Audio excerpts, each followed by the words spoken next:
دا نن چې موږ وسلولې دا په 110 او په 112 کیلومتر کې زه به د دې ویډیو هم دا چې په ګاډي کې دننه تاسې ولیدلې ویډیو کیمرې جوړې سولې او لګېدلې څوک هلته څه کنټرول غواړي کیمرې مې ساوند خو مراراز موضوع هم جوړه کړې د هغه به زه اوس تاسې ګورو ته در واتساپ کوم او تاسې وګورئ ما ریکارډ خو جوړ شوی دی جوړ شوی په دې کې شک څه دی شک خو دا دی که ما 60 کیلومتر باندې هم چلولی و دا جوړ شوی دی دا خو د 110 باندې سول دا ما په ډبل باندې جوړ کړی دی یعنی هغه ریکارډ ما په دومره باندې چې هغه 58 جوړیږي هغه 94 کیلومتر ما خو د په د ډبل نم زیات ووالی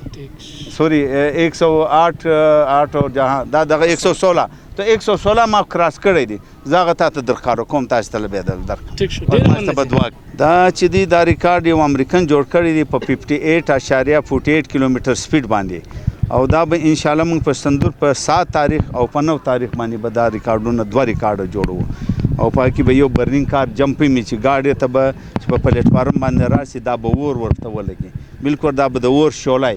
دا به د لسو د 12 ګاډو د پاسه جمپ کوي بیا به راکوزیږي په ځمکه باندې نو دا هم معلومي ریکارډ او دا د ریورس